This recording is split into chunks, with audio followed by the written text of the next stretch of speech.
Buenos días, hoy vamos a ver el poder.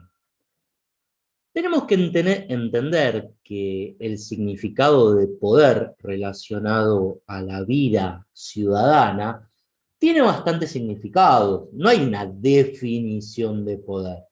A través de la aparición de las sociedades y las relaciones entre las personas, aparecieron diferentes maneras de ejercer poder. Tenemos poder carismático, poder coercitivo, poder de la información, poder normativo, poder del experto, poder de las relaciones, poder afectivo. Pero en cierta manera lo que tenemos que entender es que en algún momento ese poder se centró en las sociedades, en el Estado. El Estado es resultado, según la definición de la sociología y las ciencias políticas modernas, como la división del trabajo. La división del trabajo generó una nueva clase de personas que se especializaban en mandar, como tu mamá o mi señora.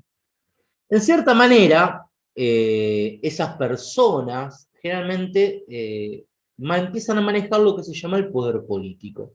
Y el poder político centrado en el Estado se trata de controlar el territorio y a través de una serie de castigos y premios formar la ciudadanía.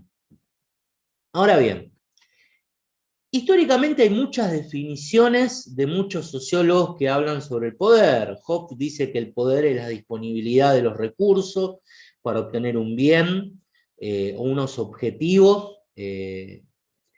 Weber te va a decir que el poder es la capacidad y la probabilidad de conseguir obediencia. Pero en cierta manera hay dos visiones que podemos entender de cómo se ha usado el poder en la política, como un recurso o como el resultado de relaciones. Cuando hablamos del poder como un recurso, tenemos que entender que es la de imponer de una manera muy sutil ciertas decisiones en la sociedad. O sea, es la manera en que los políticos, de una manera muy sutil, imponen decisiones sobre la sociedad. El poder es un recurso, ¿por qué? Porque el político lo está usando para llegar a un lugar. Luego podemos entender el poder como el resultado de una relación. Esto quiere decir, más que nada, en la interacción de dos o más personas se reconoce a uno como líder y se le da el poder. Podemos hablar de los caudillos políticos, podemos hablar de las personas que son elegidos por los partidos políticos para gobernar, se reconoce cierto poder. Y ahí es donde podemos entender que puede ser por carismático, por información, por ser un experto, por relaciones afectivas, por lo que sea. Ahora bien, el poder político está compuesto por tres elementos, en cierta manera: la fuerza, la influencia, la autoridad. Cada uno tiene características muy importantes. Cuando hablamos de fuerza es la capacidad para obligar. Cuando hablamos de influencia es la propaganda o la organización. Y cuando hablamos de autoridad es el poder de la convicción. Eh, la autoridad es la capacidad de que se cumplan las indicaciones. Ahora bien, ¿cómo se legitima el poder político? Y esto es bastante interesante, porque el poder político en algún momento se tiene que legitimar en la sociedad, y no es por fuerza, porque si el poder se legitimara solo por fuerza, en algún momento perdería legitimidad y se volvería ilegítimo. ¿Cómo se legitima el poder? Bueno, en nuestras sociedades se legitima por la democracia. Nosotros votamos un presidente y al ganar las elecciones se legitima el poder del presidente o del partido político sobre la sociedad. Y acá hay que tener en cuenta algo muy importante. Una cosa es afinidad política y otra cosa es legitimidad política.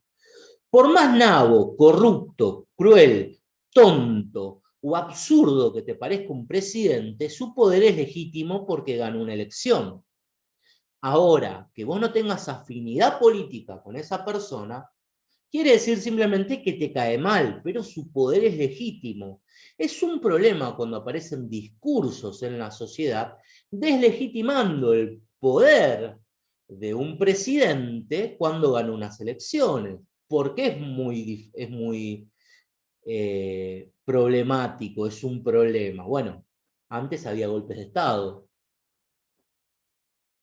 detalle. Ahora bien,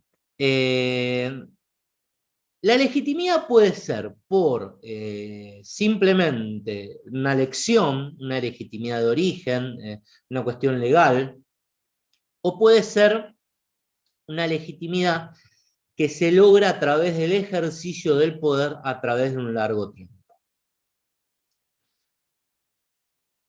Esto se podía explicar de dos maneras. O sea, uno adquiere la legitimidad en el poder por la norma o por la experiencia, por el peso político. Pero cuando nos encontramos Max Weber, que murió en 1920, nos dirá el filósofo Max Weber que como hubo tres etapas del poder político o de la legitimidad política: el carisma, la tradición y la legal racional. El carisma tiene que ver más que nada con la legitimidad de las sociedades tribales. El rey al principio era elegido el mejor guerrero.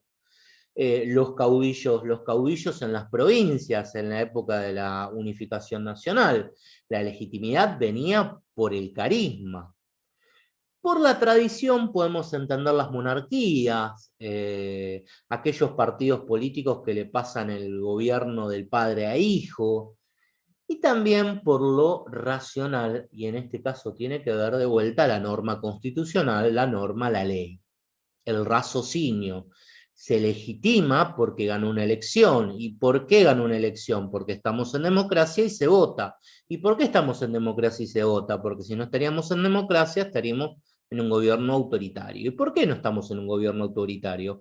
Porque no todos somos tan fachos como vos. Ahora bien, esto sería hasta acá. Y estos son el poder y su legitimidad.